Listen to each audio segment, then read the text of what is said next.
Hi everyone, my name is Sheridan, My name is John. and we want to congratulate you and welcome you on your new 2025 Lexus RX.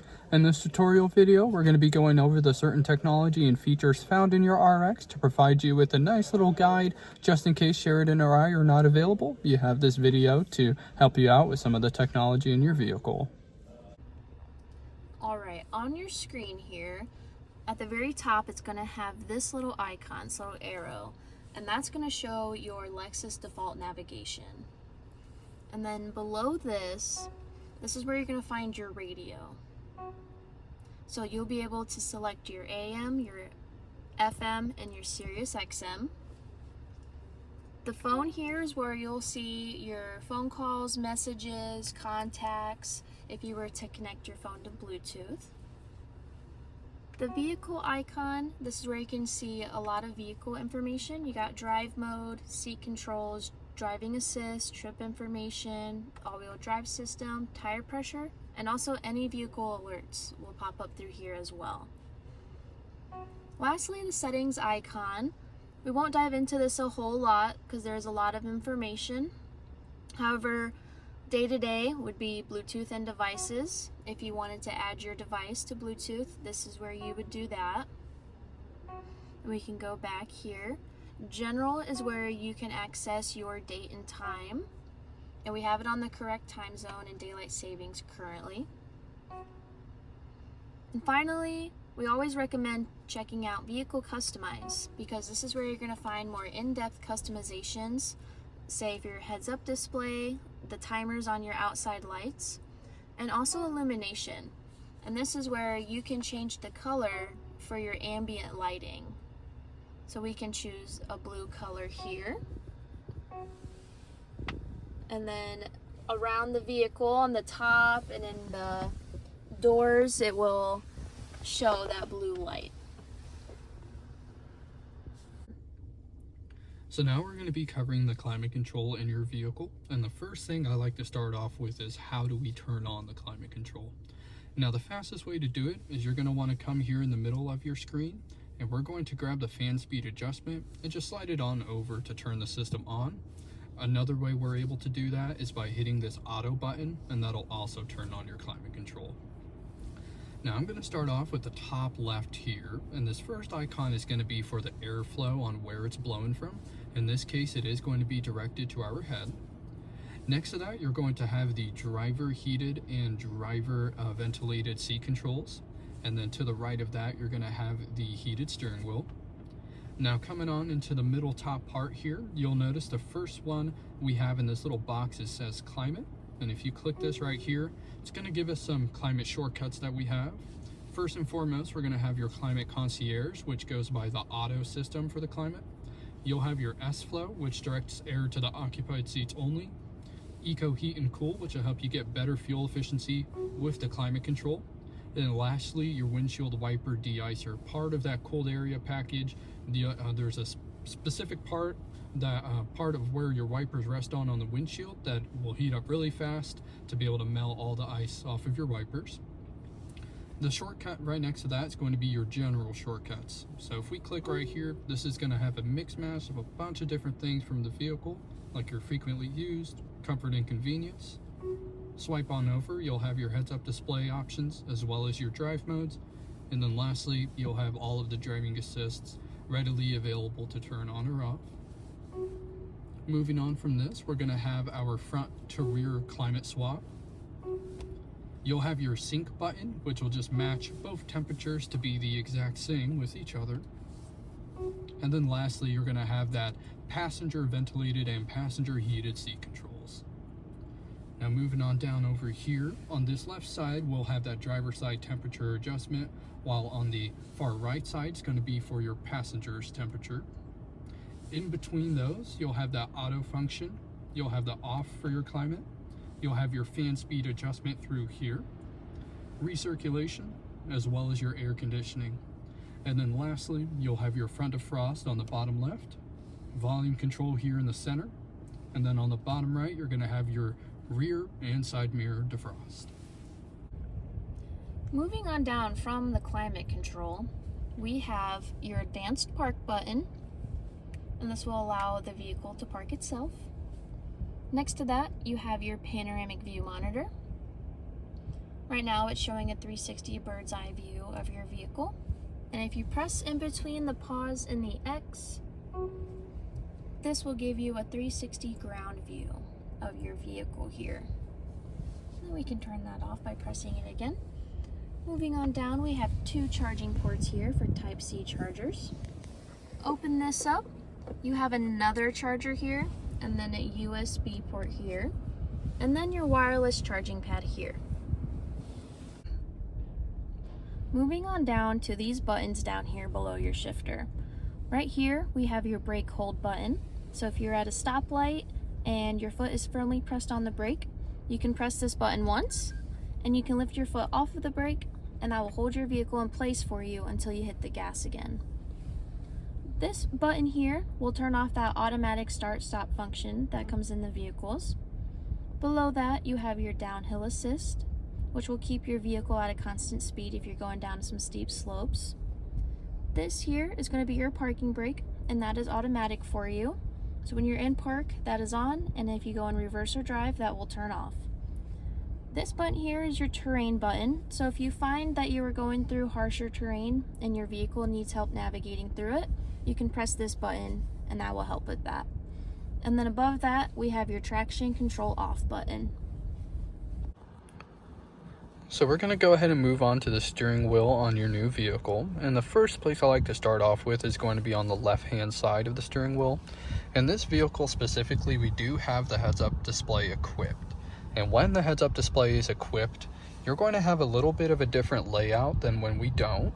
Now with this layout here, this is a touch sensor on the pad here. So anytime we put a finger over one of the arrows, it's going to let us know what we're highlighting on the gauge cluster, as well as on the heads-up display. So that way when we're driving down the road, we don't necessarily have to look down to see where our finger is resting. Now on the left-hand side, the controls are going to be, the down arrow is going to be for your voice command system, while the left and right arrows are going to skip songs, and then this is going to play back songs. And then your top arrow is going to be to answer and hang up those phone calls that are received. Going to have your volume control on the far right of the left side of the wheel. And then each side is going to have this little button with 2 squares. And what that's going to do is it's actually going to flip the menu to the second available menu. And there's 2 of them on each side. And now this top one is going to be for our audio mode. Left and right are still going to be to skip and play back songs. And then your bottom arrow is going to be to turn off your audio and turn it back on. So now we're going to move on over to the right side of your steering wheel. And the right side of the steering wheel is going to have the same controls in terms of the functionality on the left side, except on the right side, this is going to be for your cruise control as well as your lane trace assist. Now with the vehicles, you do get 2 different types of cruise. You get your adaptive cruise control and your standard cruise control. With this down arrow here, this is where we're going to be able to select between the adaptive system and then the regular cruise control. And if we're not too familiar with adaptive cruise control, what it does is it's going to take the sensors on the front of the vehicle and it's going to measure a specific distance that we set behind the vehicle that's in front of us on the interstate. So I'll go ahead and do kind of a quick demonstration on how we can set our cruise control with the adaptive system. The first thing you're going to want to do is get into the adaptive cruise control. So with the down arrow, all we got to do is make sure that it says adaptive cruise mode on our gauge cluster or on our heads-up display. And then let's say we get up to 70 miles an hour, we're on the interstate and I'm ready to set my speed at this moment. We're going to go ahead and click this button right here, and that's going to set our speed. And now once my speed is set, I can adjust my following distance with the left arrow here. And it's going to display with these little bars. They'll be blue when you're running adaptive cruise control. They're grayed out in this case because we are just parked. But each one of these bars here is going to represent a vehicle car length. So when we're at 4 bars, that's going to be 4 cars behind the one in front of you. And then if we scroll down all the way to 1, that is going to keep you 1 vehicle car length behind the following car in front of you. Now, this button right here is going to be for your lane trace assist. And when your lane trace assist is on, what the vehicle is going to do is it's going to trace the lane your vehicle is in. And if you leave that lane without a turn signal, it is going to pull your vehicle back into its lane. Now, if we're using adaptive cruise control and that lane trace assist in conjunction with each other, that's going to turn on the active steering control. And what that does is on the interstate, that's actually going to keep the vehicle centered in the lane that it's in. So you are going to feel some steering wheel input from that happening there. Now, same deal as over on the left side of the wheel. If we push this little button right here, it's going to flip to the second menu available. And in this menu, the up and down arrows are now going to adjust your heads-up display's position. And then these right and left arrows are going to do something a little bit more in-depth. So if we just click the right or left arrows, it's gonna scroll between 3 different pages we have on this gauge cluster screen. And this is all new for the 25 model year vehicles. Now, if let's say I'm on meter display 1, if we just hold the right or left arrows, now we can go inside and customize this gauge cluster for the left, center, and the right side. And it's got a bunch of different information that we're able to scroll through and be able to select on this gauge cluster here.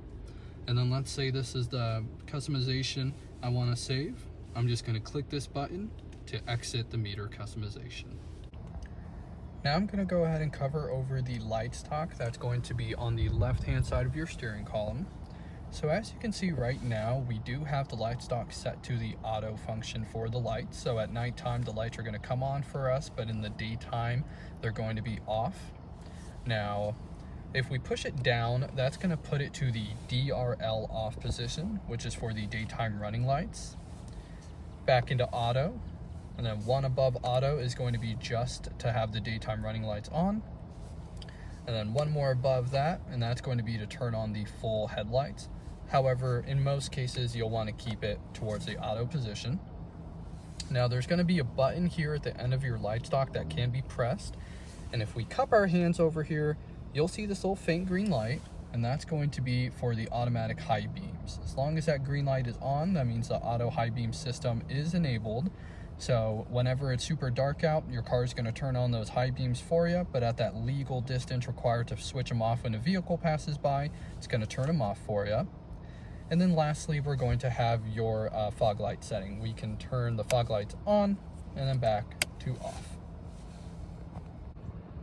So now we're going to go ahead and move on to the right side of your steering column for your windshield wiper controls. Now currently our wipers are in the off position, and one easy way I'm able to tell is if you take your wiper and just push it up once and it comes right back down, that is in the off position. And then based on this diagram, we just got to bump it down once to put it into auto, and that's where we'll want to keep our wipers most of the time. Now this little notch right here is going to have that little white line in there, and as long as that's matching the auto, it'll be kind of off, but as long as it's in that position right there, your speed sensing is also automated, so anytime it's raining harder and faster, your wipers will accommodate for that in terms of speed. Now on this right side here, you're going to have the rear wiper controls. Right now it is off, but if we push it up just one, that'll do the intermediate, and then one more is going to be for the full on setting. Now with these wipers, if you pull the wiper stock towards you, that's going to do the front wiper fluid, and then push it back towards the front of the car, and that's going to do the rear wipers for you, for the wiper fluid. Next up, I'm going to go over the odometer trip button here, and for the odometer trip, that's going to be located right there below our vehicle temperature. Right now we're on the odometer, and this vehicle's got 17 miles on it. Click your odometer trip button once and that'll cycle to the trip A. Do it again and that's the trip B. And to remove or reset your trip odometer, just hold down on one of the trip odometers and it'll reset that for you. One more click and that's going to show you this wrench, which is very important because this is how many miles you have until your next oil and filter change. In this case, we got 9,981, and you are going to get an oil and filter change every 10,000 miles, while every 5,000 miles is going to be for your tire rotations. Now this right here is only going to show for that oil and filter change. and then click your odometer trip button again, and it's going to cycle right back to that odometer. Next to your odometer, those up and down arrows right there are going to have the ability to adjust your gauge cluster brightness just from up or down. Below that, we're going to have your memory seat functions. So once you've got your seat, steering wheel, and your side mirrors positioned, all we'll have to do is click set and then the number directly after to set that to the memory seat position for you. And then lastly, we are going to have your fuel door release as well as your rear hatch button. That rear hatch button will open and close the rear hatch for you. This vehicle does come with a digital rearview mirror. By pulling this forward, it's going to turn on that camera. And if you press this button here, if you want to program your garage door, it will give you step-by-step instructions on how to do so. So it's going to have you select which button you would like to program. So we'll select this first one. And it's going to give you some instructions here. And then you'll hold your garage door remote right underneath and hold that there until this light turns green. And when that does, just test it, press this 3 times just to make sure that it works. I'm going to hit exit here. Now on this side of your mirror, you're going to have some separate controls. So I press this button here. Right now it's showing this little globe, so you could change the language to Spanish or to French. And then if we go back here, whoops, it's going to do the brightness here. So you can adjust that with these buttons. Press this one again and you can adjust the angles here as well as here. You can go to the sides and this will tilt it. This button here will zoom in or out. This one here will turn on and off that auto dimming. The next one over just shows a little compass up here in the corner. There's also another separate HomeLink setup here that you could access. And then we're back to the globe here where you can select a different language. And if you want to get it back to just your regular standard mirror, just pull this tab back and now it's back to your regular rear view mirror. Now to wrap everything up on the driver's side door panel here, you're going to have a few controls related to the mirrors. This top right auto button, if it's illuminated green, it just means whenever you lock the doors, the mirrors are going to fold in, and then when you unlock them, they're going to fold out. This top button here on the corner is going to be able to fold the mirrors in for you. Click it again, and it'll fold the mirrors out. Now over here where the R and L are, that's going to be for the mirror adjustment. Currently it's highlighted with R, so that's for the right side. And with this little joystick here, you'll control your mirror by using this little joystick to make your adjustments. Below that, you'll have your lock and unlock for your doors. And then lastly, your window switches for the 2 front windows as well as that 2 rear windows. And then this here is going to be your window lock. So if you have any kids in the vehicle and you don't want them to roll down those windows in the rear, click this button, make sure it's illuminated green, and no one will be able to roll down the windows in your vehicle.